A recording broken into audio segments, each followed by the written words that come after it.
Guys, मेरा नाम है हरी और आप देख रहे हैं मेरा यूट्यूब चैनल अपना कोचिंग सेंटर। आप लोग का स्वागत है मेरे यूट्यूब चैनल अपना कोचिंग सेंटर में एक बार फिर से गाइस। आज हम पढ़ने वाले हैं राइबोसोम के बारे में गाइस। जो हमारा नेक्स्ट बॉडी पार्ट सेल है वो राइबोसोम है। आज हम राइबोसोम के बारे में अध्ययन करेंगे। तो चलिए स्टार्ट करते हैं। राइबोसोम किस प्रकार हमारे बॉडी में कार्य करते हैं और क्या इनकी भूमिका है उसके बारे में जानते हैं, और एग्जाम के दृष्टिकोण से कौन कौन से पॉइंट इंपॉर्टेंट है उनके बारे में भी डिस्कशन करते हैं। तो आइए, पहला हमारा जो राइबोसोम का फर्स्ट पॉइंट जो आता है गाइस, खोजकर्ता के बारे में। सबसे पहले बात आती है कि इनका खोज जो किया था वो किसने किया था। ठीक है, तो इनके खोजकर्ता का नाम है रॉबिन्सन एवं ब्राउन। इनके जो खोजकर्ता हैं पहला रॉबिन्सन एवं ब्राउन, जो 1953 में इनका खोज किए थे। ठीक है, और इन्होंने जो सबसे पहले इनका खोज किए थे राइबोसोम का, वो प्लांट सेल में किए थे, यानी कि पादप कोशिका में इन्होंने किए थे। और दूसरा जो हमारा खोजकर्ता है गाइस, वो जे.ई. पेलाडे हैं, जो 1955 में इन्होंने खोज की थी। ठीक है, इनका जो यानी कि राइबोसोम का जो खोज किए थे वो 1955 में जे.ई. पेलाडे के द्वारा किया गया था। और इन्होंने जो खोज किए थे वो जंतु कोशिका में यानी कि एनिमल सेल में किए थे। ठीक है, 1955 में जब जे.ई. पेलाडे राइबोसोम की खोज किए थे वो एनिमल सेल में इन्होंने देखा था। ठीक है, तो हमारे ये हो गया, पहला हो गया खोजकर्ता कि खोजकर्ता कौन है राइबोसोम के बारे में। दूसरा आता है नामकरण कि राइबोसोम का जो राइबोसोम नामकरण जो किए थे वो कौन वैज्ञानिक थे। तो उनके नाम है Richard B Roberts. Richard B Roberts ही ऐसे वैज्ञानिक थे जिन्होंने सबसे पहले राइबोसोम का नाम राइबोसोम रखा। वो रिचर्ड बी रॉबर्ट्स थे।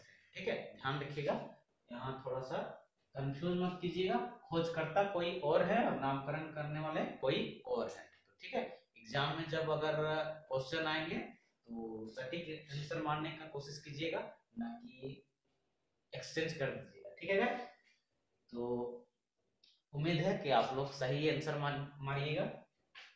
नेक्स्ट हमारा पॉइंट है गाइस, राइबोन्यूक्लिक एसिड नामक अम्ल व प्रोटीन की बनी होती है। इसका मतलब कि राइबोसोम का जो निर्माण होता है वो राइबोन्यूक्लिक एसिड नामक अम्ल व प्रोटीन की बनी होती है। ठीक है, राइबोन्यूक्लिक एसिड यानी कि आरएनए की तो बनी होती है राइबोसोम, लेकिन उनमें से जो दो पदार्थ होते हैं वो कौन कौन से होते हैं। एक तो अम्ल पाया जाता है और उनमें से एक प्रोटीन। ये दोनों के मिक्सचर से आपका क्या होता है, राइबोसोम का निर्माण होता है। ठीक है, ध्यान रखिएगा, आरएनए की बनी होती है राइबोसोम, लेकिन वो अम्ल व प्रोटीन की मिक्सचर से बनी होती है। ये ध्यान रखिएगा, ये थोड़ा वीवीआई पॉइंट है, क्योंकि एग्जाम के दृष्टिकोण से ये आपको पूछे जाने के चांसेस है एग्जाम में, और इस टाइप के क्वेश्चन पूछे भी जाते हैं, तो ध्यान रखिएगा। दूसरा आता है राइबोसोम प्रकार। ठीक है, राइबोसोम के प्रकार, राइबोसोम यहाँ दो टाइप से, ध्यान रखिएगा। राइबोसोम का जब हमने आपको प्लांट सेल और एनिमल सेल में डिफरेंस बताए थे, उस समय मैंने डिस्कशन करवाया था कि यूकेरियोटिक कोशिकाओं में प्रोकैरियोटिक और यूकेरियोटिक का जो मैंने डिफरेंस बताया था उस समय डिस्कशन करवाया था। तब उस समय मैंने बताया था कि प्रोकैरियोटिक कोशिका में जो होती है वो राइबोसोम होती है जो 70 प्रकार की होती है, और यूकेरियोटिक कोशिका में जो होती है वो 80 प्रकार की। तो आज हम डिस्कशन करेंगे 70 और आपका 80 इसके बारे में। ठीक है, तो राइबोसोम एक्चुअली में जो होते हैं दो टाइप से होते हैं, एक 70 प्रकार के और दूसरा आपका 80 प्रकार के। 70 प्रकार के यह प्रोकैरियोटिक कोशिकाओं में मिलते हैं। वहां भी मैंने आपको बताया था कि 70 प्रकार के जो मिलते हैं राइबोसोम, वो सिर्फ और सिर्फ प्रोकैरियोटिक कोशिकाओं में ही मिलते हैं। ठीक है, और लेकिन कभी कभी क्या होता है यूकेरियोटिक कोशिकाओं में भी मिलते हैं। ठीक है, यूकेरियोटिक कोशिकाओं में मिलते हैं, लेकिन आपका एक स्पेसिफिक जो बॉडी पार्ट्स है, स्पेशल बॉडी पार्ट, उन्हीं पर ये मिलते हैं, जैसे कि आपका माइटोकॉन्ड्रिया। अदर पार्ट्स में नहीं, बॉडी जो हमारा सेल पार्ट्स, जो अदर सेल पार्ट्स है उसमें नहीं मिलता है, सिर्फ और सिर्फ माइटोकॉन्ड्रिया और हरित लवण। दो यूकेरियोटिक कोशिका में अगर मिलेंगे तो सभी सेल पार्ट्स में नहीं, सिर्फ और सिर्फ दो ही सेल पार्ट्स में मिलते हैं। एक होता है माइटोकॉन्ड्रिया और दूसरा हरित लवण। ये दोनों में आपका 17 इस प्रकार के राइबोसोम पाए जाते हैं। ठीक है, और दूसरा जो है आपका 80 इस प्रकार के, ये सिर्फ और सिर्फ आपका क्या यूकेरियोटिक कोशिका में ही पाए जाते हैं। सिर्फ और सिर्फ यूकेरियोटिक कोशिका में ही 80 इस प्रकार के राइबोसोम पाए जाते हैं। अब थोड़ा डिस्कशन कर लेते हैं जो मेन का इम्पोर्टेंट डिस्कशन करवाने का जो मेन इम्पोर्टेंट पॉइंट है गाइस, वो है का कि आखिर राइबोसोम का बॉडी में कार्य क्या है, ये क्या भूमिका निभाता है। तो प्रोटीन संश्लेषण में सहायता करता है। सबसे बड़ी बात है कि ये क्या करता है, प्रोटीन को बनाने में, यानी प्रोटीन का संश्लेषण करने में क्या करते हैं, सबसे मेन भूमिका राइबोसोम का ही। ठीक है, प्रोटीन जो हमारा उत्पादन करती है वो कौन करती है, आपका राइबोसोम का ही काम। कहने का मतलब है अर्थात प्रोटीन संश्लेषण द्वारा नए नए प्रोटीन्स बनाना। ठीक है, प्रोटीन संश्लेषण द्वारा क्या करना, नए नए प्रोटीनों को बनाना इनका प्रमुख कार्य। ठीक है, मैंने जैसे भी कहा कि इनका सबसे मुख्य कार्य क्या है, प्रोटीन का संश्लेषण करना यानी प्रोटीन का निर्माण। इसलिए इसे प्रोटीन की फैक्ट्री भी कहते हैं। इसलिए इसे क्या कहा गया है, प्रोटीन की फैक्ट्री। ध्यान रखिएगा, ये आपका पॉइंट जो है बीबीआई है, ये जो हेडलाइंस है आपके यहाँ से यहाँ तक गाइस, ये बहुत इंपॉर्टेंट है, एग्जाम में पूछे जा चुके हैं, इसलिए इनका याद कीजिएगा जरूर इस चीज को कि प्रोटीन की फैक्ट्री किसे कहा जाता है। तो प्रोटीन की फैक्ट्री हमारे बॉडी सेल के जो पार्ट्स में है वो आपका राइबोसोम को ही कहा गया है, क्योंकि प्रोटीन का जो निर्माण करती है वो राइबोसोम का ही काम है। ठीक है, ध्यान रखिए, इसलिए प्रोटीन की जो फैक्ट्री कहा गया है वो किसे कहा गया है, आपका राइबोसोम को ही कहा गया है, ये हमेशा ध्यान रखिए। तो एक मैंने करवाया सबसे पहला कि खोजकर्ता कौन हुए, नामकरण हुआ, और ये किस चीज की बनी होती है, राइबोन्यूक्लिक एसिड की बनी होती है, लेकिन दो पदार्थों से मिलकर होती है, एक अम्ल और दूसरा प्रोटीन को मिलकर। और ये दो टाइप से होते हैं, 17 इस प्रकार के, 80 इस प्रकार के। और आपका कार्य सबसे मेन क्या है कि प्रोटीनों का संश्लेषण करना, ध्यान रखिएगा। ठीक है, सेल पार्ट्स में प्रोटीन का जो संश्लेषण यानी प्रोटीन का जो निर्माण करती है वो कौन करती है, आपका राइबोसोम का ही काम है। ठीक है, ध्यान रखिए इस चीज को। और प्रोटीन की फैक्ट्री किसे कहा गया है, आपका राइबोसोम को ही कहा गया। अगला जो हमारा राइबोसोम का अगला पॉइंट है गाइस, वो है स्तनी के लाल रुधिर कण में राइबोसोम एवं अंतः प्रद्रव्य जालिका यानी कि ईआर नहीं पाया जाता। ठीक है, स्तनी यानी कि स्तनधारी जो जीवधारी हैं गाइस, उनके जो आरबीसी का जो सेल होते हैं, ठीक है, रेड ब्लड कॉर्पस्कल जो सेल होते हैं, उसमें राइबोसोम और अंतः प्रद्रव्य जालिका यानी कि ईआर, जिसे एंडोप्लाज्मिक रेटिकुलम कहते हैं इंग्लिश में, वो जो होते हैं आपका आरबीसी के सेल में नहीं पाया जाता है। ध्यान रखिएगा, इसीलिए मैंने कहा दिया है किस टाइप के, स्तनी, स्तनी जो जीवधारी होते हैं उनके आरबीसी वाले सेल में। ठीक है, स्तनी के रुधिर लाल रुधिर कण यानी कि आरबीसी में राइबोसोम और अंतःप्रद्रव्य जालिका ये उपस्थित नहीं रहते हैं। ये मस्ट बीबीआई है एग्जाम के दृष्टिकोण से, जरूर याद रखिएगा इसका, आपका ये बीबीआई पॉइंट हो गया। नेक्स्ट हमारा पॉइंट है लाल रुधिर कण द्वारा प्रोटीन विश्लेषण नहीं होता। जो हमारे आरबीसी के जो सेल होते हैं उनके द्वारा जो होता है प्रोटीन का जो विश्लेषण होता है वो नहीं होता है। ठीक है, तो ये हमारा हुआ आपका राइबोसोम के बारे में कुछ इंपॉर्टेंट पॉइंट जिन्हें हम आज डिस्कशन किए, और उम्मीद है आप लोग को अच्छा लगा होगा गाइस। तो अगर अच्छा लगा होगा तो लाइक जरूर कीजिएगा। थोड़ा सा हम डिस्कशन करते हैं आपका डायग्राम के माध्यम से, ऐसा डायग्राम तो नहीं है लेकिन मोटा मोटी तौर पर मान लीजिए ये हमारा सेल हो गया और ये हमारा क्या हो गया, कोशिका झिल्ली हो गया।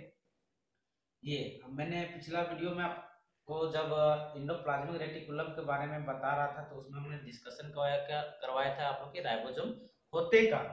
तो थोड़ा सा यहाँ मैंने उसी का एक डायग्राम लिया है, एक एंडोप्लाज्मिक रेटिकुलम है, ये आपका हो गया ईआर, इसी के बीच में जो स्पेस होते थे उन्हीं बिंदु बिंदु टाइप से जो वहां पर पाए जाते थे गाइस, ये आपका क्या होता था, राइबोसोम। तो कहने का मतलब होता है कि आपका राइबोसोम जो पाया जाता है वो मुख्य रूप से आपका एंडोप्लाज्मिक रेटिकुलम के ही पास से रहते हैं, ठीक है, उपस्थित होते हैं, साइड साइड में आपका लगे रहते हैं राइबोसोम एंडोप्लाज्मिक रेटिकुलम। इस चीज को खास ध्यान रखिएगा कि राइबोसोम पाए कहाँ जाते हैं, तो किस बॉडी पार्ट मतलब सेल के पार्ट्स में पाए जाते हैं, तो आपका एंडोप्लाज्मिक रेटिकुलम के साइड साइड में लगे रहते हैं राइबोसोम, ठीक है।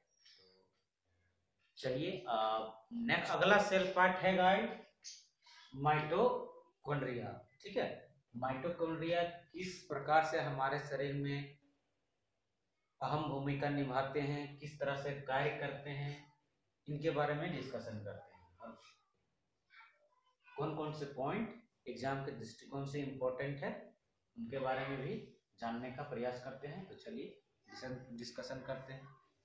पहला हमारा पॉइंट आता है गाइस खोजकर्ता।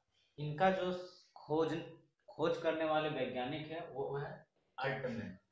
अल्टमैन जो है वो 1886 ईस्वी में इनका खोज किए थे, ठीक है। तो पहला है हमका खोजकर्ता, यानी खोजकर्ता इनके कौन थे, तो खोजकर्ता हुए अल्टमैन जो 1886 में इन्होंने खोज की थी सबसे पहले माइटोकॉन्ड्रिया की, ठीक है। दूसरा है नामकरण। नामकरण इनका यानी कि नाम माइटोकॉन्ड्रिया किसने दिए थे, तो सबसे पहले इनका नामकरण किए थे बेंडा के द्वारा किया गया था 1897 में नामकरण किया गया था। माइटोकॉन्ड्रिया का नाम माइटोकॉन्ड्रिया रखा गया। नेक्स्ट है कोशिका का श्वसन स्थल। माइटोकॉन्ड्रिया को गाइस कोशिका का श्वसन स्थल कहा गया है। कहने का मतलब है कि जैसे हम सांस सांस लेते हैं नाक से, उसी तरह कोशिका भी सांस लेती है, तो किसके मदद से लेती है, माइटोकॉन्ड्रिया की मदद से, ठीक है। वो सेल पार्ट क्या है आपका माइटोकॉन्ड्रिया है, जिसकी मदद से सेल सब क्या करते हैं आपका श्वसन की क्रिया पूरी करती है, यानी कि श्वसन करते हैं, ठीक है। तो कोशिका का श्वसन स्थल किसे कहा गया है, माइटोकॉन्ड्रिया का। ये आपका एग्जाम के दृष्टिकोण से मोस्ट वीवीआई क्वेश्चन है, ध्यान रखिएगा। कोशिका का श्वसन स्थल किसे कहा जाता है, तो माइटोकॉन्ड्रिया को कहा जाता है। नेक्स्ट है हमारा गाइस कोशिका में इसकी संख्या निश्चित नहीं होती। नेक्स्ट है कोशिका में इसकी संख्या, यानी कि कोशिका में जो है माइटोकॉन्ड्रिया का जो संख्या होती है वो निश्चित नहीं होती, अनिश्चित होती है। या तो एक हो सकती है या दो तीन चार कई प्रकार से हो सकते हैं, निश्चित नहीं होती। जंतु कोशिका में पादप कोशिका की अपेक्षा ज्यादा माइटोकॉन्ड्रिया होती है, और एनिमल सेल में जो होते हैं प्लांट सेल की अपेक्षा इनकी तुलना में माइटोकॉन्ड्रिया की जो संख्या होती है वो ज्यादा होती है एनिमल सेल में, ध्यान रखिएगा, ठीक है। संख्या तो निश्चित नहीं होती है सेल में, लेकिन जंतु कोशिका में सबसे अधिक माइटोकॉन्ड्रिया पाए जाते हैं। अगला पॉइंट है ऊर्जा युक्त कार्बनिक पदार्थों का ऑक्सीकरण यानी कि ऑक्सीडेशन माइटोकॉन्ड्रिया में होता है। जितने भी ऊर्जा युक्त से आपका मटेरियल होते हैं, पदार्थ होते हैं, उनका जो ऑक्सीकरण यानी कि ऑक्सीडेशन का जो कार्य करता है वो माइटोकॉन्ड्रिया के ही द्वारा किया जाता है, जिससे काफी मात्रा में ऊर्जा प्राप्त होती है, जिससे और फलस्वरूप जो रिजल्ट जो हमारा आता है काफी मात्रा में क्या होती है, माइटोकॉन्ड्रिया में ऊर्जा प्राप्त होती है, ठीक है। माइटोकॉन्ड्रिया के द्वारा ही काफी मात्रा में हम सेल पार्ट्स को क्या होते हैं, सेल को पूरा आपका ऊर्जा प्राप्त होता है। इसलिए इसे कोशिका का शक्ति घर, कोशिका का शक्ति घर इंग्लिश में पावर हाउस ऑफ सेल भी कहा जाता है। यानी माइटोकॉन्ड्रिया ही ऐसा सेल पार्ट्स है जिसमें जो है ऊर्जा होती है काफी मात्रा में निकलती है, ठीक है। इसलिए आपका कोशिका का जो शक्ति केंद्र कहा गया है वो माइटोकॉन्ड्रिया को ही कहा गया है। इसका आप लोग खास तौर पर ध्यान रखिएगा कि मोस्ट वीवीआई क्वेश्चन है कि कोशिका का शक्ति केंद्र या शक्ति घर किसे कहा गया है। एग्जाम में कई बार पूछे जा चुके हैं और रिपीटेड क्वेश्चन है, इसलिए मोस्ट वीवीआई पॉइंट को माइटोकॉन्ड्रिया के दृष्टिकोण से। और आप लोग से रिक्वेस्ट है कि याद जरूर कर लीजिएगा इस पॉइंट को, क्योंकि ये आपका रिपीटेड है क्वेश्चन है। आप सेट भी लगाइएगा तो उसमें से आपको मिलेगा ही मिलेगा, 100% है। नेक्स्ट हमारा पॉइंट है गाइस, इसे कोशिका का इंजन भी कहते हैं। ध्यान रखिएगा, जिस तरह रेल का इंजन होता है इसी तरह इसका भी सेल का जो इंजन कहा गया है उससे इसे कहा गया है आपका माइटोकॉन्ड्रिया को भी कहा गया है। सेल का जो इंजन कहा गया है वो माइटोकॉन्ड्रिया, यानी कोशिका का जो इंजन कहा गया वो माइटोकॉन्ड्रिया को भी कहा गया। और हमारा जो अगला पॉइंट है, इसे यूकेरियोटिक कोशिकाओं के भीतर प्रोकैरियोटिक कोशिका माना जाता है। इसका मतलब हुआ गाइस कि माइटोकॉन्ड्रिया तो हम लोग यूकेरियोटिक कोशिका में ही मिलेगी, जब भी मिलेगी तो यूकेरियोटिक कोशिका में ही मिलेगी। ध्यान रखिएगा इसका, खास तौर पर माइटोकॉन्ड्रिया जब भी मिलती है तो यूकेरियोटिक कोशिका में मिलती है, लेकिन माइटोकॉन्ड्रिया के अंदर जो है आपका प्रोकैरियोटिक टाइप की कोशिका भी पाई जाती है। इसलिए इसे कहा गया है कि इसे यूकेरियोटिक कोशिकाओं के भीतर प्रोकैरियोटिक कोशिकाएं भी माना गया है। ऐसा इसलिए कहा गया है क्योंकि एक माइटोकॉन्ड्रिया जो है ये अपना खुद का डुप्लीकेट बना सकती है। ठीक है, ये किसी की मदद नहीं लेती है, अपना खुद से ये जब इसका डैमेज होने लगता है तो ये खुद से अपना डुप्लीकेट बना सकती है। ठीक है, तो डुप्लीकेट बनाने के लिए क्या होता है, जितने भी सेल्स में जो पार्ट मौजूद होते हैं वो होना चाहिए, जो आपका आहर्ता है यानी कि जो आपका क्षमता होना चाहिए डुप्लीकेट बनाने की, वो पाया जाता है माइटोकॉन्ड्रिया में। इसलिए ये अपना खुद का डुप्लीकेट बना सकती है, इसलिए इसे कहा गया है कि यूकेरियोटिक कोशिका के भीतर प्रोकैरियोटिक कोशिका भी माना गया है। ठीक है, मोस्ट वीवीआई है एग्जाम के दृष्टिकोण से, ध्यान रखिए।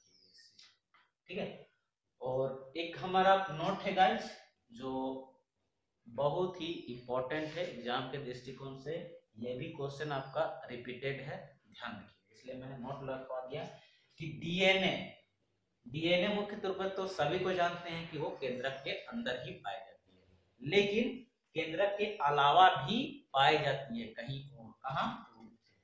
डीएनए केंद्रक के अलावा माइटोकॉन्ड्रिया एवं हरित लवक में ही पाया जाता है। ठीक है, अगर डीएनए को पूछा जाए कि केंद्रक के अलावा और कहां पाया जाता है तो गाइस आपका डीएनए के अलावा, डीएनए जो आपका केंद्रक के अलावा कहां पाए जाते हैं, माइटोकॉन्ड्रिया और हरित लवक में पाए जाते हैं। ये मोस्ट वीवीआई है, रिपीटेड क्वेश्चन है और याद कर लीजिएगा, रिक्वेस्ट है आपसे। ठीक है, कि जब भी ये डीएनए के बात आता है कि डीएनए केंद्रक के अलावा और कहां पाए जाते हैं तो हरित लवक और माइटोकॉन्ड्रिया। क्वेश्चन किसी भी टाइप से पूछे जा सकते हैं, घुमा के भी पूछे जा सकते हैं, या दोनों आपका ऑप्शन दिए जा सकते हैं, और ए बी इस टाइप से आप लोग देखे होंगे कि ऑप्शन रहता है एग्जाम में, तो ध्यान रखिएगा, दोनों याद कर लीजिएगा। डीएनए जो होते हैं केंद्रक के अलावा आपका माइटोकॉन्ड्रिया और हरित लवक, दो चीज बस याद करना, केंद्रक के अलावा माइटोकॉन्ड्रिया और हरित लवक में पाए जाते हैं डीएनए।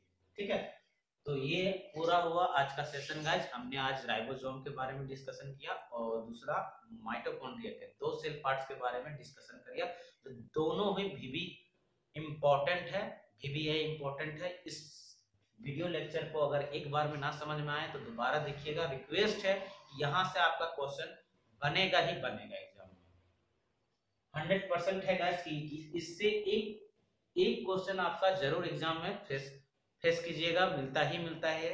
मैंने भी एग्जाम दिए हैं, कई एग्जाम दिए हैं और फेस किए हैं, इसलिए पूरी तरह से श्योर है कि इससे एक क्वेश्चन बनता ही बनता है।